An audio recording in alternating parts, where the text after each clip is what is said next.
Diego Cordovan. Adam Schoenfeld. Welcome to The Scoop, brought to you by Full Tilt Poker. We had Lex Veldhuis on with us last week, and he's very interesting, telling us the inside story of high-stakes poker and what we've seen on ESPN, and getting the background, a lot of interesting hands and players. So we're going to continue with part 2. And if you missed part 1, it's archived on Card Player TV. I saw you once, you were 24 tabling on PokerStars where you're a pro, and you were also playing 2 tournaments, just to throw that in, and you were also having a conversation, as I recall. You were talking while that was going on. You were always a good multitasker? It comes really from gaming and stuff, and it's just, in the beginning I would play 5 tables, and then you add some. It's all about having a system and sticking to it, and of course you give up some profit by doing it, but by making the volume bigger, you make up for that, and I don't know, you get more rake back, stuff like that. So you definitely get more rake back.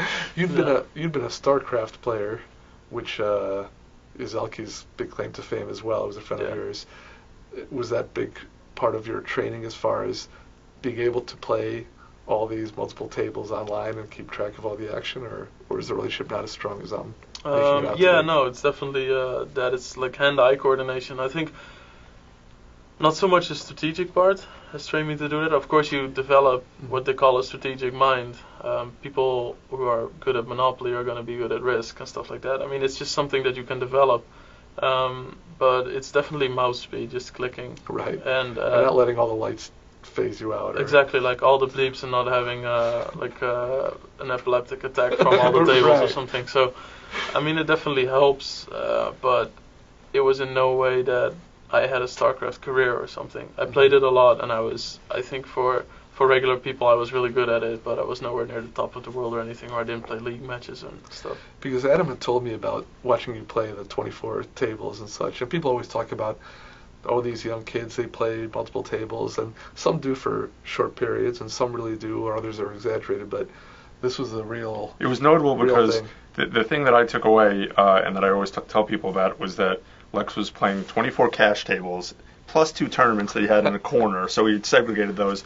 But this was over at Evelyn's apartment, and Evelyn and I were watching TV, and Lex, he wouldn't turn around because he had to focus on the screen, but he was joking and right up with the conversation about what was going on the TV, like, without missing a beat.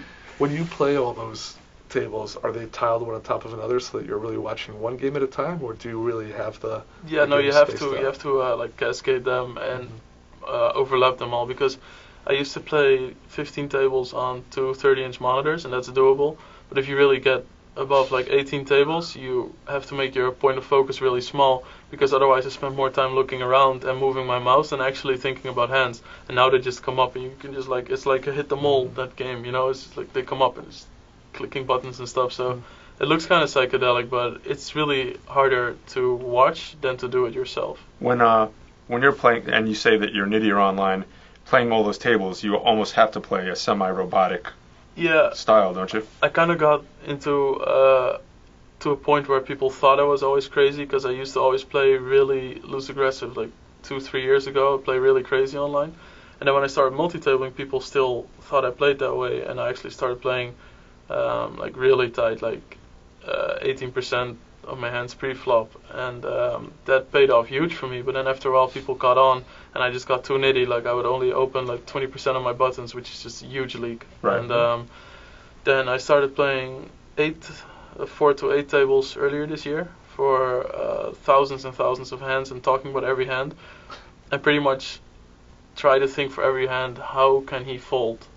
And now I think I play twice as aggressive as I used to, also 24 tabling. So I really picked up my aggression again, but it's just a period you go through. I mean, it'll be profitable again for me to just play really nitty again in a couple months. You've really been adjusting your game to how people are responding to you, in other words. I mean, people don't seem to do that enough, which is becoming aware of how people are adjusting and countering that style. Yeah, also because you've been playing poker for 4 years, and then you get kind of robotic, like you said, and you kind of get rusted in a certain style. And I was kind of playing to play, but then some friends of mine from Holland who are like really good, I think like all 3 of them are easily in top 10 or 5 on PokerStars.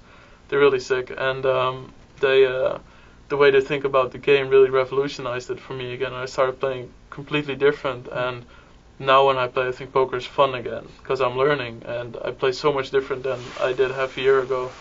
And I think you really need that once in a while. And usually it's because of a big downswing that makes you realize that you have to change certain things because you're just cemented in a certain playing style that you shouldn't.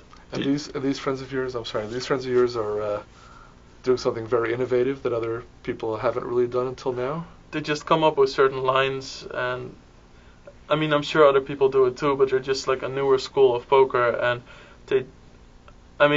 people just sometimes say like, I dropped out of university and I play poker. They're still doing university, but they're taking poker lessons. I mean, one of these guys has, when he's eating breakfast, he has like a summary of all percentages and statistics about the regulars in a game, and he goes through them, and he has like, for instance, he 3-bets 9%, and then he would have like an arrow, and then he would explain how to exploit him in certain situations.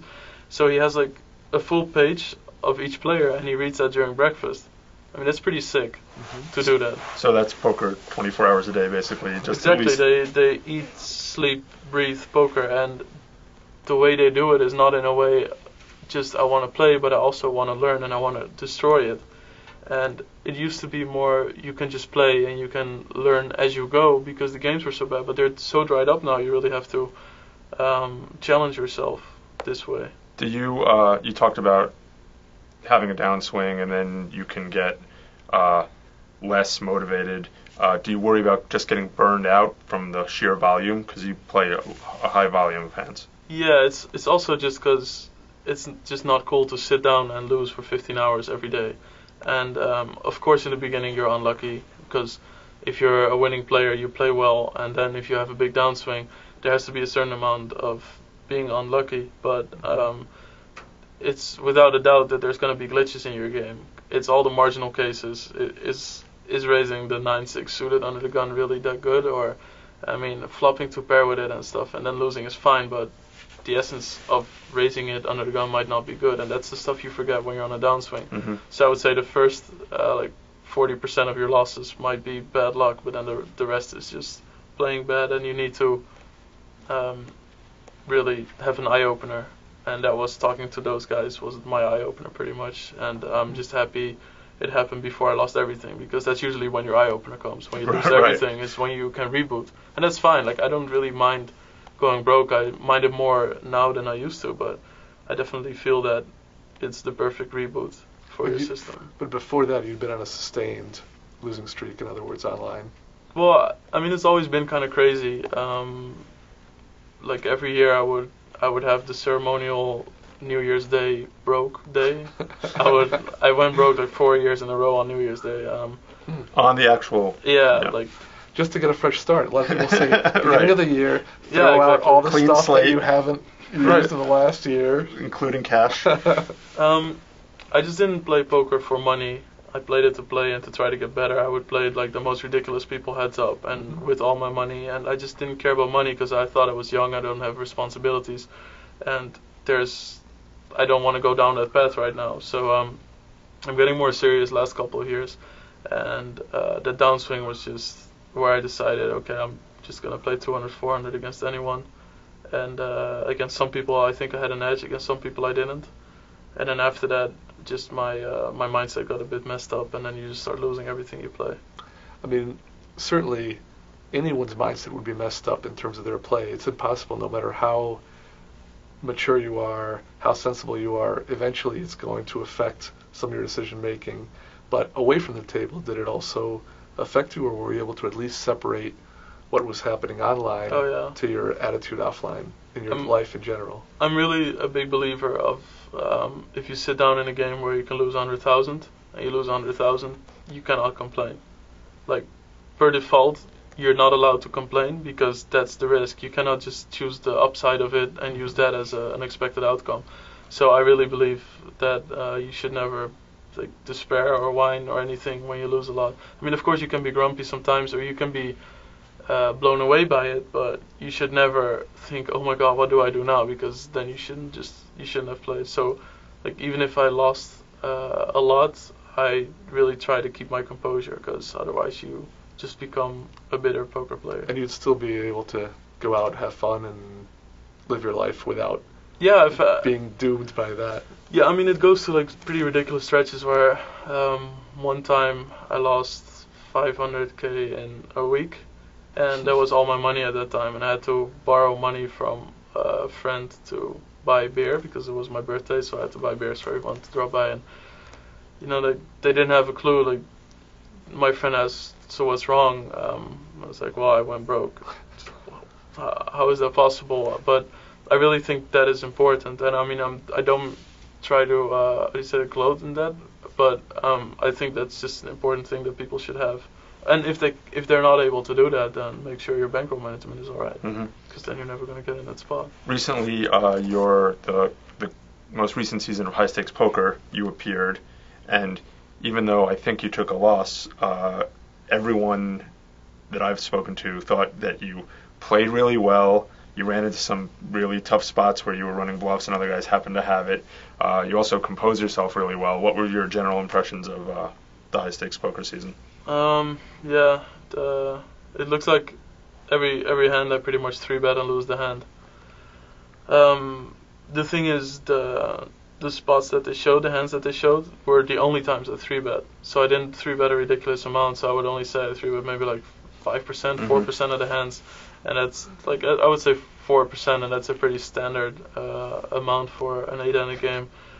I'm happy with the way I played the hands. The hand against Andrew Roble against a set of queens. I don't like my river bet in hindsight, but I had a completely different image from him. I didn't think he was that tight, and he was slow playing. Well, but he was also playing defensively. It wasn't just a slow play; it was kind of a pot management. Describe the hand, so in case people. Yeah, I raised Daniel Negreanu raised pre-flop to 3,000. I 3-bet. He was under the gun +1. He was under the gun. I 3-bet with 8-6 of hearts under the gun +1 because I figured that in late position 3-bets Daniel would expect me to, and so I would just pick my early position spots to 3-bet against him because he wouldn't expect those. Andrew Roble flat called from the small blind, and at that point I figured he could do it also with a lot of medium pairs because everyone is so deep, and you see people do that sometimes, and I thought he was a really aggressive player at the time. I don't know why, just my image from him online, or maybe his the way he carries himself, so like props to him for that right. He comes off that way. Personality wise, he seems like he's going to be loose and exactly. play a lot of hands. But it's like the kind of way that Antonio seems like he's a loose player. But he's the tightest ever. He's super tight. My God, personality-wise, he's joking That's around. his whole. Well, we can get to it's that. It's a hustle, yeah. It's a hustle, exactly right. Hustle. So he flats. Daniel calls. I have the 8-6 of hearts. Flop is Queen 7-3. They both check. I bet around 22k. He calls, which still makes me think that he either has a high pair or a pair under queens, because I still really think that 8s and 9s are part of his range, which in hindsight it never will be. But Daniel folds. The turn is a jack. Not so good because he could have jacks. I'm not going to get him off that. Plus, it's less likely that I would continue with aces and kings on that turn, so I can't really double barrel it anymore. But if he has 8s or 9s, as you put him on before, yeah, but you're everything tempted to try to take him off it. Everything he check folds on the turn, he'll check fold on the river. So there's no reason for me to bet on the turn because I'll just get more money in against his good hands. So he checks and I check behind. The river is an ace, and he checks. And this is where the spots get a little marginal because would I really bet ace king is what you have to ask. But I would definitely play ace jack, ace queen the same way, and aces. And I mean, I kind of make thin value bets, so I think I would bet ace king there. So he checks, and I would pretty much try to get him off kings, 10s, 9s, stuff like that, and I bet. But in hindsight, it's a bad bet. But with the information I had at that time, I thought it was a good bet. So, and he 10 calls with queens. Yeah, he had a set of queens. Yeah. So yeah, that hand was that's something I would have done differently, but that's. It sounds like it sounds like your thinking was sound, and he played it really well given the situation. And well, there's no way to avoid the results orientation. Right. You had a great quote, I thought, back in the World Series episode that they showed, which was, if literally on any one of those hands where you were making a big bluff, if someone had made the call and knocked you out or crippled you, people would have said, look at this Northern European idiot. He just came along with his 7 high trying to push off a guy with pocket queens. Yeah. So it worked, and it looks fantastic. And if it doesn't work, it looks idiotic, and it's really neither. It's just good, solid read of the situation, and it might work and it might not work. It's not as if you just close your eyes and start firing.